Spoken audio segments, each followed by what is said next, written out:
Hola, muy buen día. Mi nombre es José Antonio Gutiérrez Mora.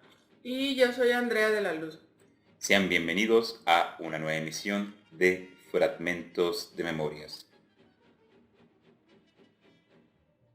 En esta ocasión tenemos un programa especial. El tema es bastante fresco, bastante reciente. Bueno, digo, para nuestra memoria, dado de que en realidad vamos a hablar de una serie que está próxima a cumplir 20 años. En este caso hablaremos de la serie de Evangelion, complementada con otros subtemas como son las teorías conspiranoicas, la depresión y Andrea agrega la crisis existencial. Bien, Evangelion. Vamos a ver, Evangelion es una serie de finales de los 90.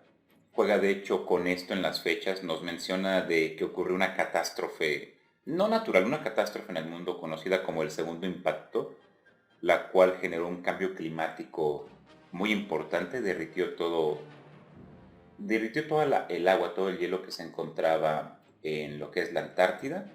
Esto hizo que se elevara el nivel del mar y que las estaciones del año desaparecieran, básicamente exterminando a la mitad de la humanidad y una gran cantidad de las especies. ¿Qué fue lo que causó este incidente? Bueno, nos mencionan de que algo descendió a la Tierra y los seres humanos se pusieron en contacto con él, lo cual generó una explosión pues sí, ahora sí, de proporciones bíblicas, de proporciones apocalípticas, causando el deshielo de la Antártida, lo cual es raro porque la Antártida es un continente de tierra y de hielo. El Polo Norte es el que es completamente hielo, pero bueno, y causando básicamente apocalipsis, ¿no?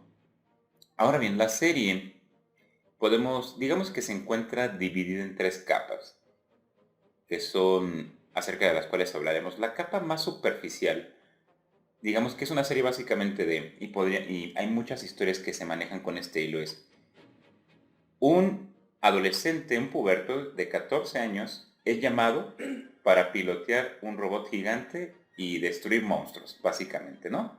Es llamado por su padre, con el cual se lleva mal. Su tutora con la que va a vivir es una mujer en los veintitantos, voluptuosa, muy alcohólica, aparentemente muy relajada también, y eventualmente va a compartir también habitación o espacio con una pelirroja alemana que caería en la categoría de tsundere. Esto pues básicamente podría ser el guión de pues una serie, no shonen porque no es el género, pero es una serie adolescente, ¿no? Podría caer incluso en el género del harem, en donde bueno, inicialmente el muchacho no quiere pilotar el robot por miedo, por lo que sea, pero eventualmente lo logra, tiene la aceptación de los demás y va destruyendo robots, ¿no? Y va teniendo romances y otras historias. Eso sería, digamos, la capa superficial, la más superficial, tan superficial que pues nadie la compra. Se engancha, digamos que le llama la atención inicialmente por esta propuesta, pero pocos son los que se quedaron enganchados con Evangelion, con esa capa, tanto que nos damos cuenta de que Evangelion quizás a los 4 o 5 capítulos no va a tratar de esto. Y allí, por ejemplo, bueno, Andrea, ya también para que entres a lo que es a la narración, es allí a ti donde te comienza y donde yo comienzo a defenderlo también, donde te comenzó a desesperar en primer lugar Shinji Ikari, nuestro protagonista, y en segundo lugar Asuka o Asuka Langley, no me acuerdo, no me acuerdo el nombre completo, la tercera niña que proviene de Alemania. El llorón y Adelante. la gritona. El llorón y la gritona. El matrimonio que les dicen que siempre están peleando ahí en la escuela. ¿Qué pensaste tú de Shinji cuando comenzaste a verlo? Bueno, sí era raro bueno, no tan raro, ver un protagonista que fuera hombre tan llorón y tan frágil. Para mí fue decir, ¿qué? ¿Qué pasó aquí? Por todo lo demás era como muy clásico, o sea, niños en la escuela, aventuras súper, no sé, extravagantes. Era como muy clásico de los animes. O sea, todos los animes que yo conozco era siempre era niños o adolescentes, una escuela, siempre van a la escuela y no sé, algo les pasa porque el elegido, no sé qué, ¿no? Ujú. Pero acá este protagonista no es el elegido, es fácilmente reemplazable y yo creo que por eso no termina yéndose como siempre dice que se va a ir. porque luego, bueno, eso ya entramos a otra cosa, luego dice que desaparece y que no tiene propósito en la vida o identidad, como le llaman allí, pero esa ya es otra capa, ¿no? Como tú dirías. Sí.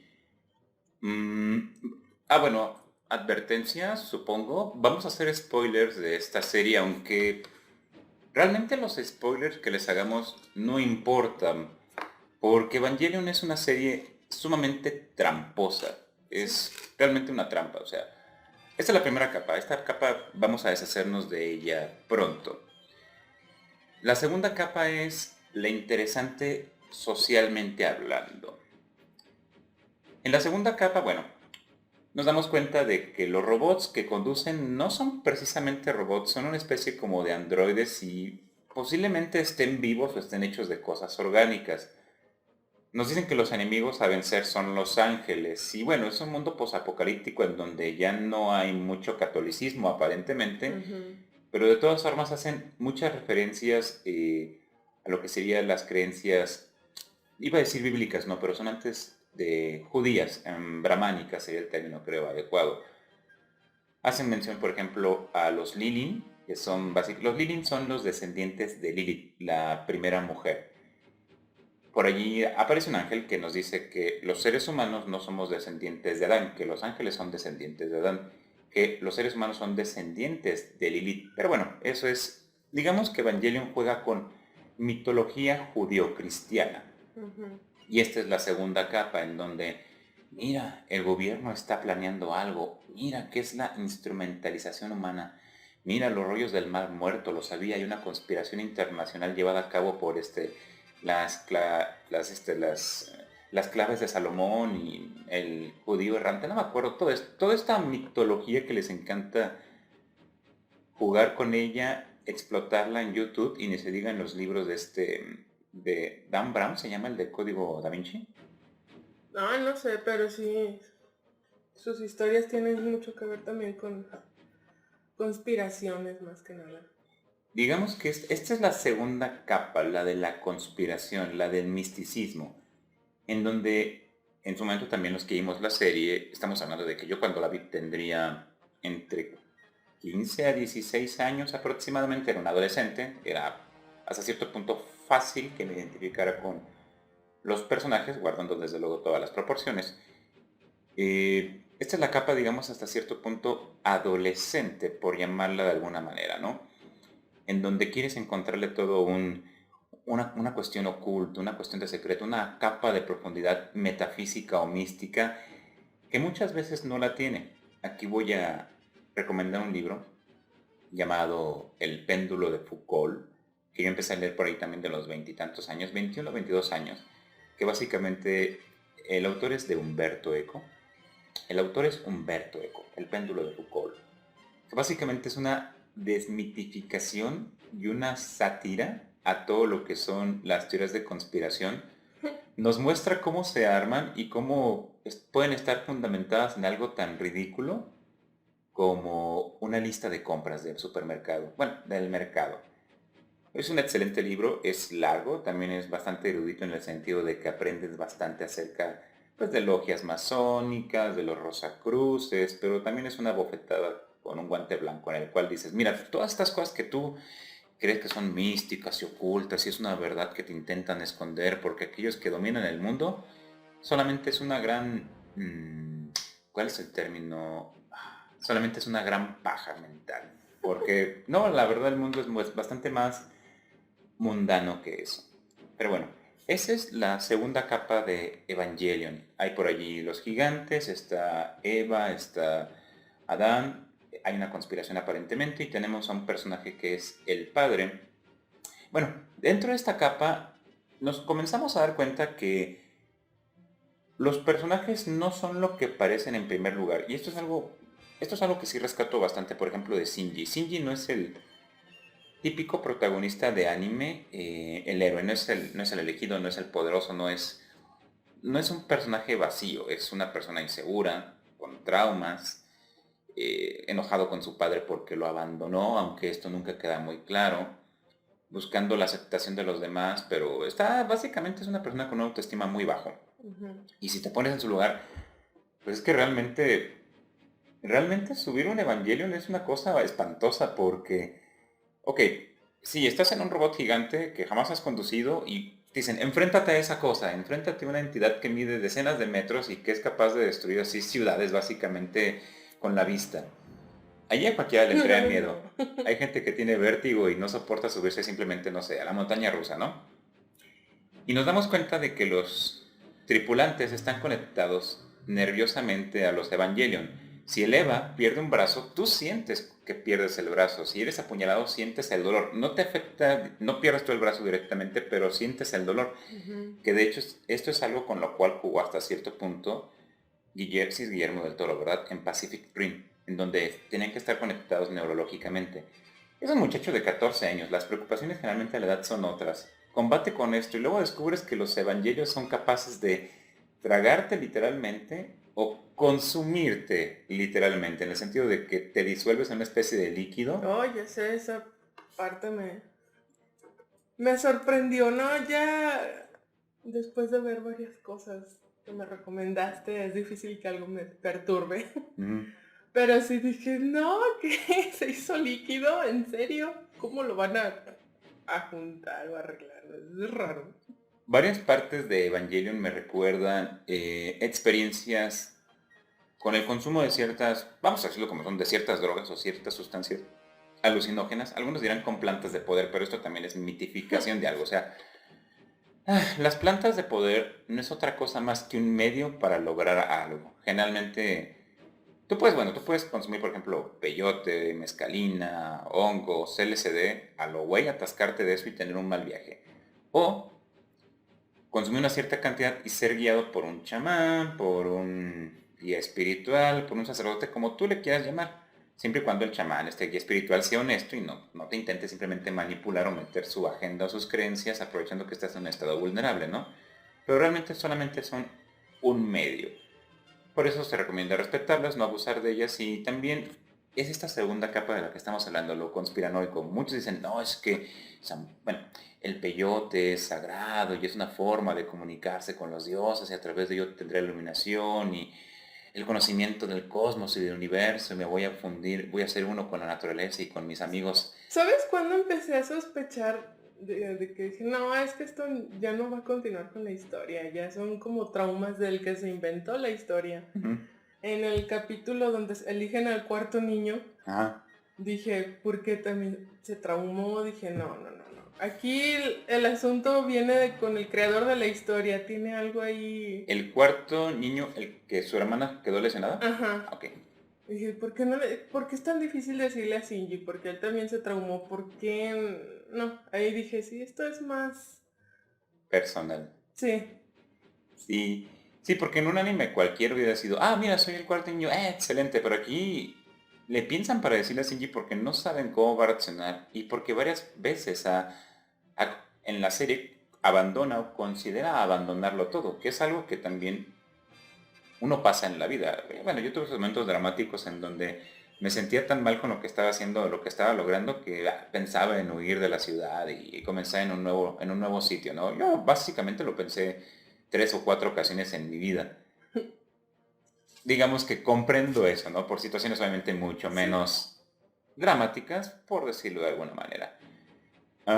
Shinji, me quedé en esta parte de los que Ah, sí. se alucinan con el peyote o con los hongos y que piensan que se van a hacer uno con el cosmos. Y bueno, es una experiencia padre, digámoslo, pero en la mayor parte de los casos no solamente te estás drogando, te estás forrando hasta el culo de alucinógenos y estás teniendo un viaje, pero en la realidad solamente estás afectando la química de tu cerebro, que suena como que estoy negando todo lo espiritual que tiene, pero también uno tiende a sobreestimar cosas que no lo son. Sí, mistificar cosas que pues, realmente no son así. Y eso es muy claro, por ejemplo, con el enamoramiento. Cuando eres joven y te enamoras, dices, este es el amor de mi vida. Y 20 años después dices, pues no, realmente nada más estaba, como dicen, enculado, pero pues no, o sea, Cuando dicen, es mi universo o mi mundo, y tú así llevas como 4 mundos en este mes. bueno, sí, sí tenemos algunos alumnos que son así de extremos. Es que le gusta, es un viajero intergaláctico. Ay. Bueno, Shinji. Asuka es un poquito pan de lo mismo, ¿no? Ujú.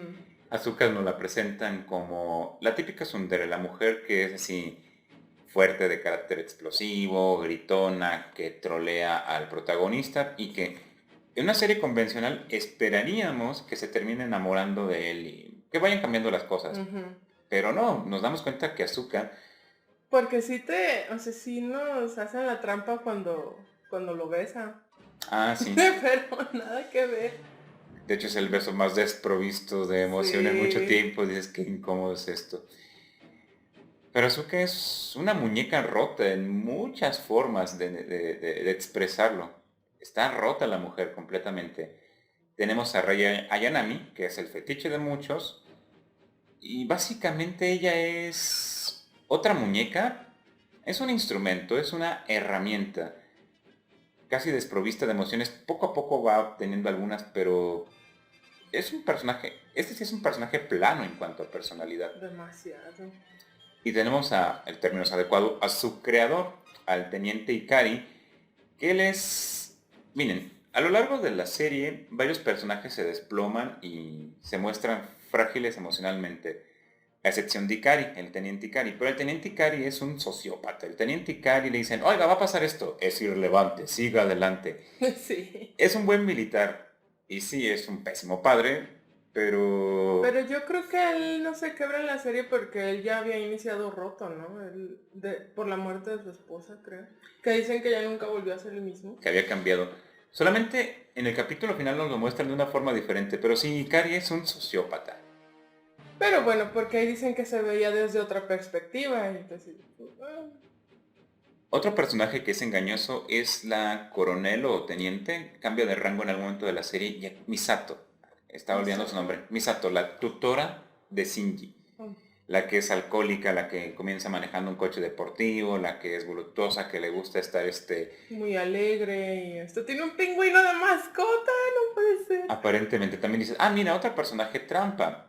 Es importante mencionar que esta serie fue realizada por el estudio Gainax, que tenía experiencia sobre todo en hacer series de carácter ecchi, es decir, en donde las mujeres son voluptuosas y básicamente tienen la tendencia a Eren, ¿no? Es decir, se enfoca en ciertos atributos sexuales. Y Misato parece ser un poco de esto. Sin embargo, eventualmente conocemos a su amante y eventualmente sabemos que no va a tratar tampoco, que Misato está rota, que odia a su padre, pero también odia a Los Ángeles y se odia a sí misma y pues es una pésima tutora a sus propias palabras. Todos los personajes ahí están rotos. Bueno, todos los principales. Sí, rotos o quebrados o vacíos de alguna manera, porque Ikari, el teniente Ikari no es, bueno, a lo mejor está roto, pero ya se ecuánime el desgraciado. Ya se acostumbró. El profesor, que incluso he olvidado su nombre, también es un personaje que es unidimensional, no nos presentan facetas del el que siempre está con Ikari. Ujú. Sabemos que fue profesor en algún momento y que él, bueno, él tiene un papel bastante secundario, pero él, no sabemos mucho de él, no nos dicen mucho de él, no tiene altas y bajas emocionales. El amante de la coronel, de Misato, también nos lo presentan como un... Kaji o algo así. Kaiji creo. Nos lo presentan como un gañán, como un medio cretino, Un déspota. un déspota, o es un espía evidentemente. Sí. ¿Para quién? No nos queda muy claro para qué, tampoco nos queda muy claro. Pero es un sujeto que navega con la bandera de, sí, soy cool y soy sofisticado y soy tramposo, pero también está... Y a todos les tira el perro. Pero también se nota que está deprimido. Aunque no sabemos muy bien por qué, o sí, de él no nos muestran. Tal vez simplemente sea por todas las mentiras y las apariencias que tiene que mostrar y por el mundo en el que nació. Esta es una generación posterior al primer impacto. Porque lo que vimos fue ¿Su huerto? su hobby de que él plantó. Sandías. Sandías o algo así. El doblaje es bastante malo. Es mejor el subtitulaje.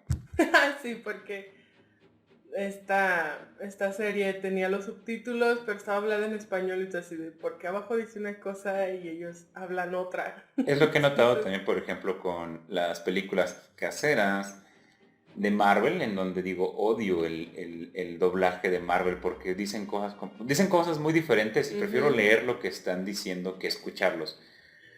Pero bueno, regresando al tema de los personajes. Los personajes están rotos. Y esto es muy importante porque nos va a hablar de lo que trata realmente la serie. Pero vamos a terminar con la segunda capa. Mucha gente se queda en la segunda capa, busca darle un significado oculto y misterioso.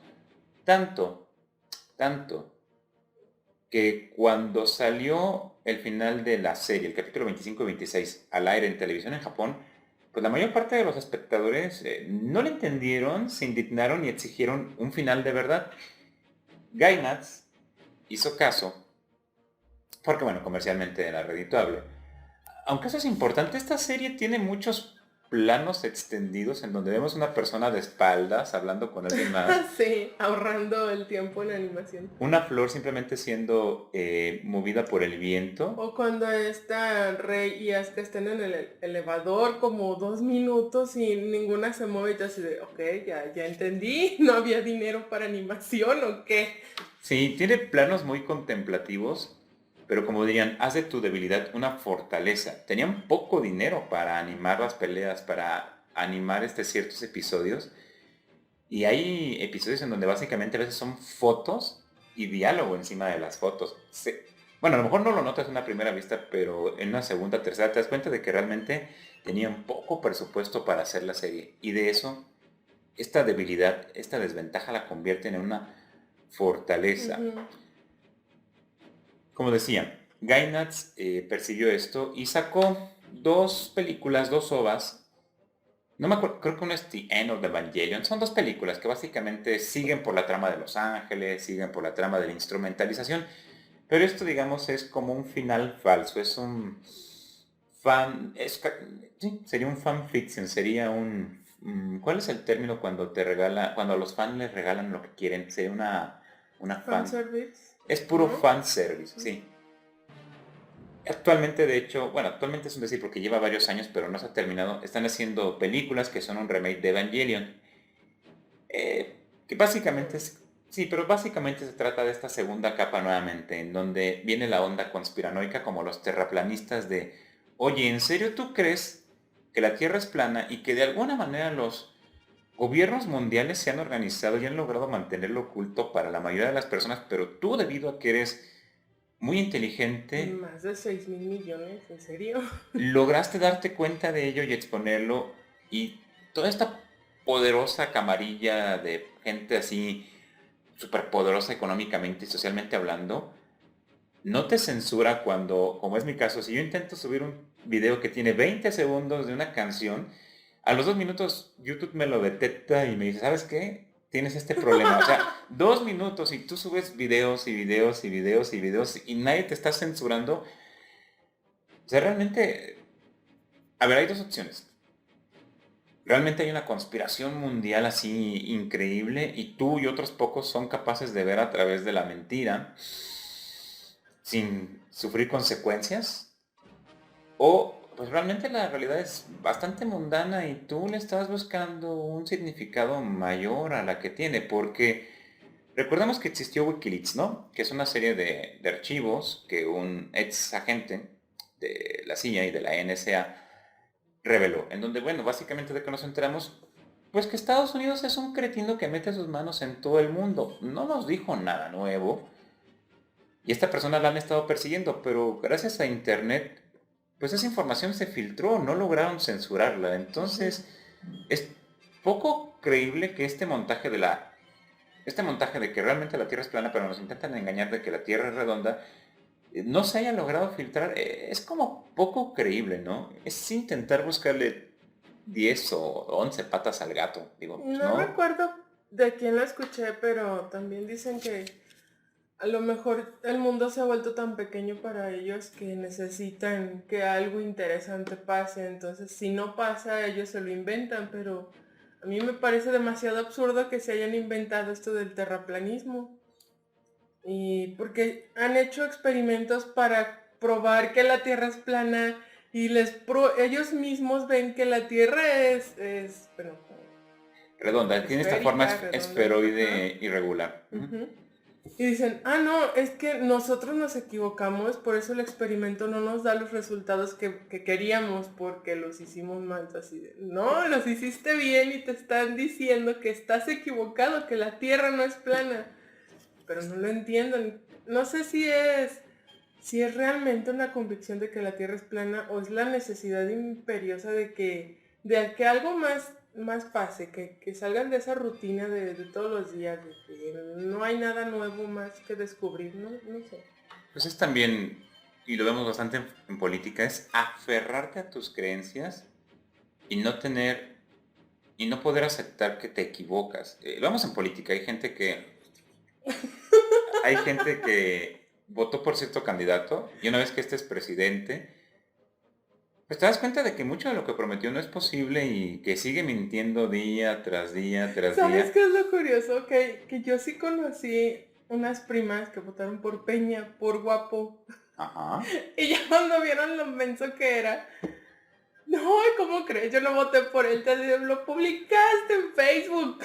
Lo negaron. Sí. Bueno, pero Peña, haber votado por él porque era guapo, pues bueno, sí es una pendejada. Pero él no dejó de ser guapo. Descubrieron después que pues sí estaba bastante pendejo, pero esa es una cosa aparte. Pero hay otros que, bueno, ya hablaremos eventualmente de política, pero en lugar de reconocer que pues realmente esta persona no es lo que decía ser y que básicamente tiene los mismos vicios de los políticos de hace 5, bueno, de hace 6, 12 o 30 años, en lugar de aceptar que a lo mejor no es todo lo que ellos esperaban, no, se aferran a su creencia y lo ¿Sabes? defienden. Hay un meme que me encanta que los define muy bien, que dice, oye, los cocodrilos vuelan. No, ay, no inventes, ¿quién dijo esa pendejada? Fue el De persona. peje.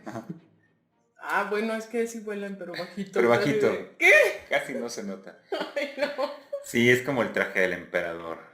Pero bueno, esa es la segunda capa, la de la conspiranoia, la de hay una verdad allí que nos ocultan y bla, bla, bla, bla, bla. Y muchos se quieren, y bueno, cuando tenía yo también 15, 16 años, te quedas con eso, dices, no, es que esta serie me quiere, o sea, está diciendo algo más y tiene cuestiones ocultas y misterios que son interesantes en el sentido de que luego te llevan, por ejemplo, a darle una revisita a la Biblia, a buscar cuestiones Ujú. judaicas, a qué son los textos de Salomón, Y etcétera, los etcétera, etcétera. manuscritos del Los Mar rollos del Mar Muerto. Muerto, los evangelios apócrifos, y eso es divertido hasta tal punto. Es divertido como estudiar el Apocalipsis hasta que te das cuenta que, bueno, el Apocalipsis está facheco, está chido. Está chido su mitología, su cosmología. Pero resulta que realmente se trata más que nada de una crítica numérica, disfrazada simbólica, hacia Nerón. Mm. O sea, que básicamente es eso, es una crítica muy literaria, muy mística hacia Nerón, pero es una crítica hacia un ser de carne y hueso y cómo perseguía a los cristianos en el siglo cero o en el siglo uno. Pero poco o nada tiene que ver realmente con el fin del mundo y con símbolos y con conocimiento arcano y oculto. No, es una crítica como la Divina Comedia en cierta forma. No es que la Divina Comedia Dante intenta decirnos el infierno es así. No, es una forma en la que Dante pues, critica a políticos, a religiosos, a comerciantes, a actores no, artistas de su época. Es una crítica de Dante, es una crítica maestra en cuanto a su forma, Ujú. pero no pretende ser un texto para iniciados, que luego hay gente que dice, no, es que realmente el conocimiento oculto tras la Divina Comedia que nos dice que bla, bla, bla, bla. No, carnal, es una crítica política o una crítica social. No tiene un velo de misticismo que Sí. disfraza. Esto no es el código da Vinci. Y luego voy a tirarles un poquito de carrilla porque se la merecen. Luego a los masones y a los gnósticos les mama buscar significados ocultos en todo y a veces, pues no, o sea, no hay un significado oculto. ¿Por qué lo puso allí? Porque le gustó, porque se veía chido. Pero esto es algo sumamente adolescente y es la capa con la que muchos no se quedan. Ahora, ¿de qué se trata realmente Evangelion? En el capítulo 25-26 de la serie, esto nos queda realmente claro. Cuando el autor de Evangelion comenzó a hacerla, su madre había fallecido recientemente. desconocemos, no lo he investigado, cómo era la relación con su padre. Supongo que difícil, dado Sí, que todos sus personajes tienen problemas en mayor o menor medida con la figura paterna. Posiblemente el padre de este hombre era distante emocionalmente y a lo mejor sintió que había abandonado a su madre. No estamos seguros. No, desconocemos el rol que tenía el padre con el autor. Pero su madre había muerto recientemente y él estaba deprimido.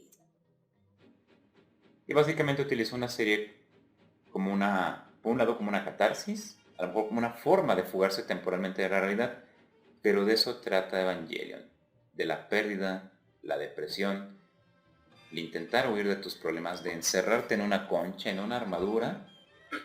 pues yo creo que por eso muchos se quedaron con la segunda capa, porque en la tercera capa que tú dices, esas preguntas tú te las haces sí o sí, porque pues estás viendo la serie y empiezas a explorarte a ti mismo. Y no a todos les gusta explorarse a sí mismos, estar en silencio o meditar, por eso tanto ruido, por eso se la pasan en redes sociales haciendo una u otra cosa con tal de no enfrentarse a su yo, no sé.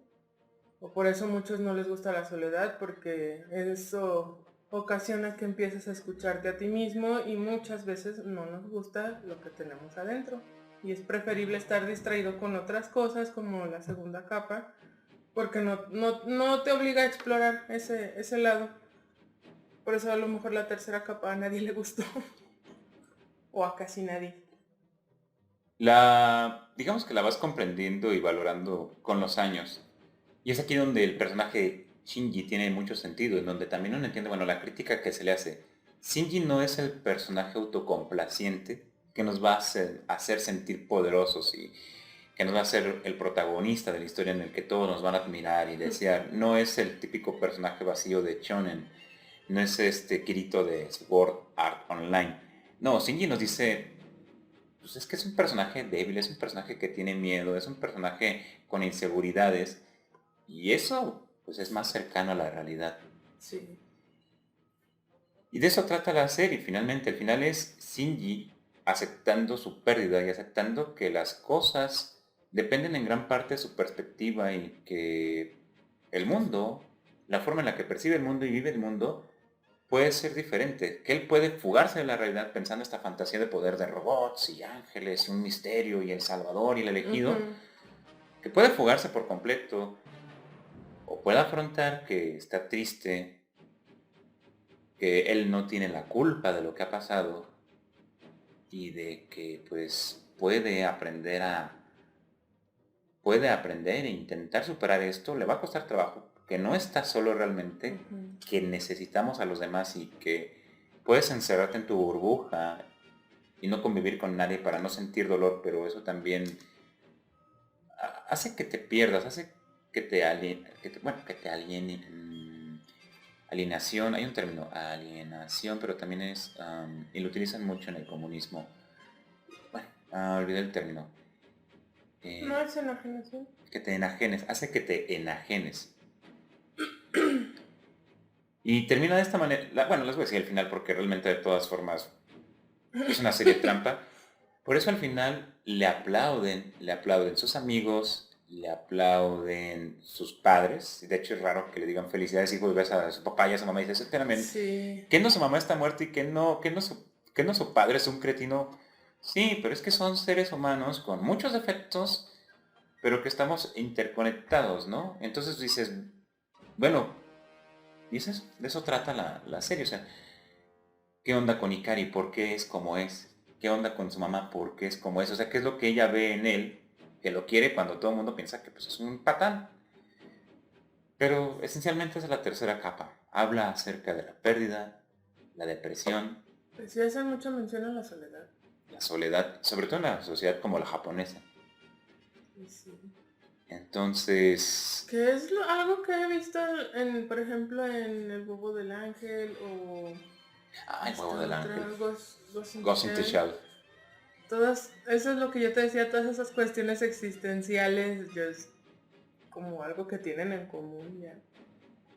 Muchas de estas obras que son, algunas son de culto, como El huevo del ángel, poca gente le gusta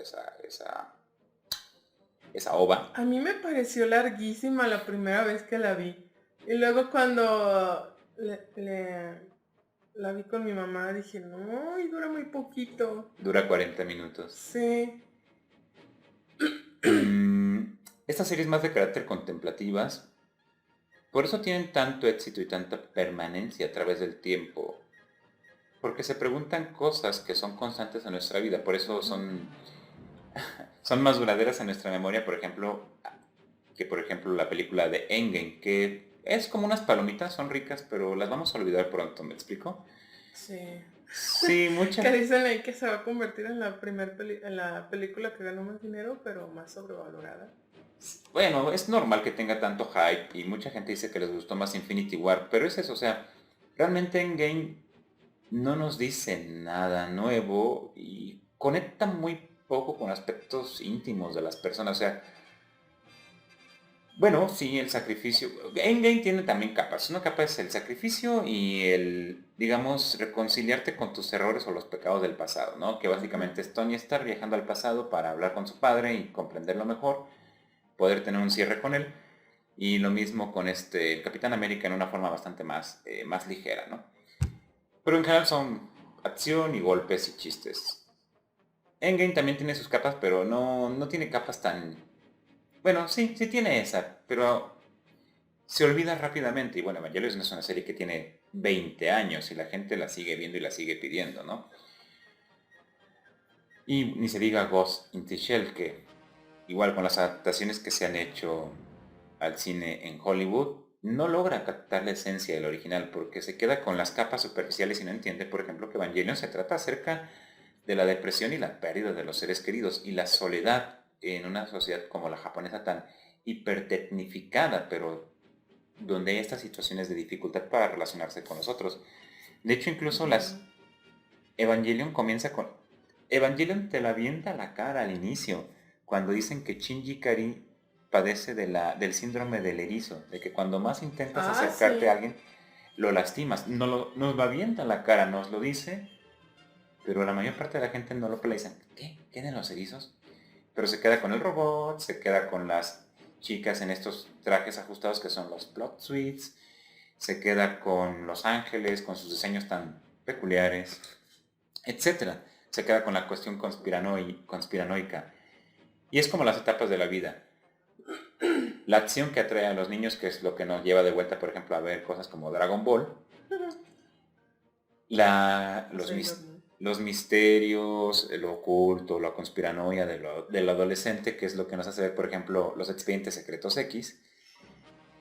Y la tercera capa, que pues es la más mundana, de cuando llegas a los 40 y tantos, a los 30 y tantos, la pérdida de los padres, los tíos, los abuelos, La soledad. los amigos, la soledad porque ya tus amigos no tienen tiempo libre para estar contigo y están con su familia y tú de repente te das cuenta de que tienes tiempo para estar a solas y mucha gente, como tú lo mencionaste, No quiere ese tiempo. en lugar de confrontarse consigo mismo, con lo que siente, con lo que está haciendo, pues se pierde en las redes sociales, en los juegos, en el WhatsApp, en memes, en YouTube, etc.